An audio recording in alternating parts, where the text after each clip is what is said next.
कहना ये चाह रहा हूँ कि संविधान में अधिकार मिलने के बाद भी हमें इतना लंबा संघर्ष करना पड़ रहा है के दरवाजे पे जाते हैं तो अगर मिलते भी है तो सिर्फ आश्वासन देते हैं। आश्वासन देने के बाद फिर वो भूल जाते हैं हम सबको कि हमारे समाज पे या हमारे समाज के बच्चों पर अन्याय हो रहा है।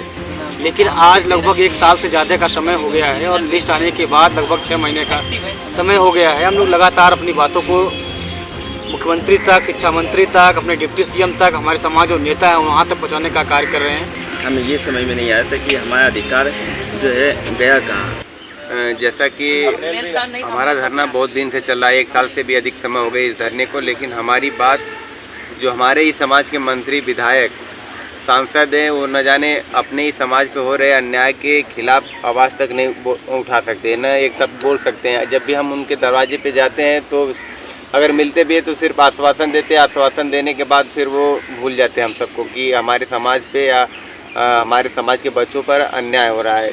तो हम किस लिए सरकार को चुनते हैं और अपने समाज के मंत्री विधायक को चुनते हैं? इसी दिन के लिए कि जब वो सत्ता में आ जाएं तो अपने ही समाज पे होते हुए जुर्म को मतलब कि देखें लेकिन उस पर कुछ बात न करें।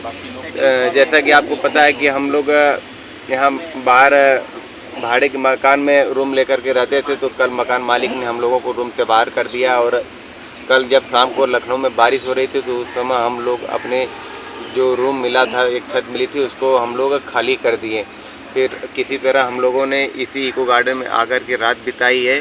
स्थिति हम लोगों की बहुत दयनीय हो गई है, क्योंकि आपको पता है कि इतना लंबा संघर्ष करना हर किसी के बस की बात नहीं होती है। लेकिन हम लोगों को अभी भी इस सरकार पे, उत्तर प्रदेश के मुख्यमंत्री पर भरोसा है कि वो अगर हमें अपने आदेश से 6800 की लिस्ट दिए हैं तो हमें उम्मीद है कि वो 6800 के लिए न्याय भी करेंगे और जल्द से जल्द हमें बेसिक में भेजेंगे। नमस्कार साथियों, मैं वीर धरना स्थल से।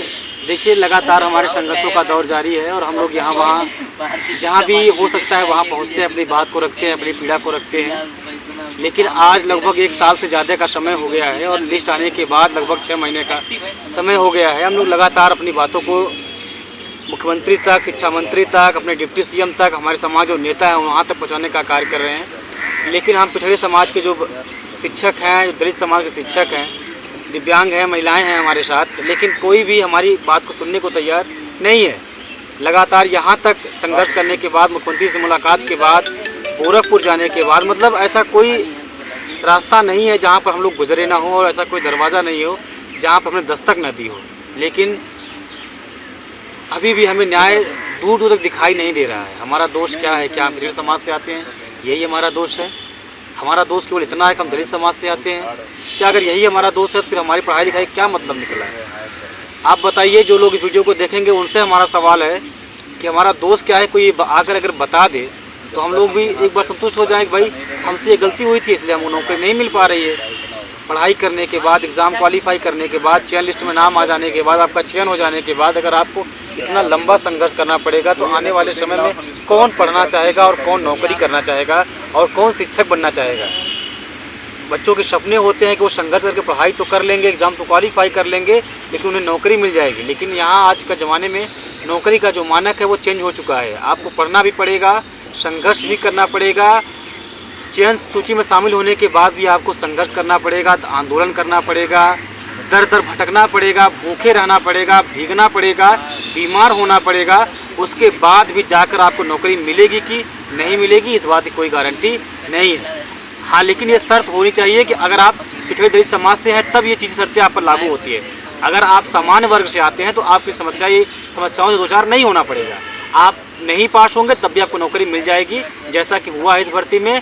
जो लोग एलिजिबल नहीं हैं, हिंदी समझिए, योग्य नहीं हैं, योग्यता नहीं रखते हैं इस भर्ती में शामिल होने की, आज 2 साल से नौकरी कर रहे हैं और एक सम्मान का जीवन जी रहे हैं।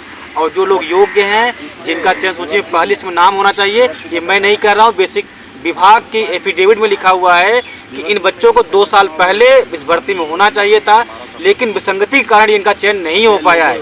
आज जो बच्चे 2 साल से दर दर भटक रहे हैं, यहाँ वहाँ जा रहे हैं, इतनी कुछ विषम परिस्थितियों को सहते हुए संघर्ष कर रहे हैं, लेकिन उनको न्याय नहीं मिल रहा है। कहना ये चाह रहा हूँ कि संविधान में अधिकार मिलने के बाद भी हमें इतना लंबा संघर्ष करना पड़ रहा है। हमें ये समझ में नहीं आया था कि हमारा अधिकार जो है गया कहाँ। जो संविधान हमें बाबा साहब ने दिया है, इतना लंबा संघर्ष हमें करना पड़ रहा है उस अधिकार के लिए। हम उस सरकार से पूछना चाह रहे हैं कि क्या हम उस अधिकार में नहीं आते हैं?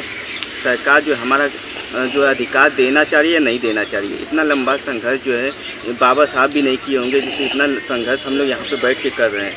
हाँ, उन्होंने इतना संघर्ष करने के बाद भी जो अधिकार हम लोग को दिया है, वो अधिकार हम लोग को अधूरा मिला है।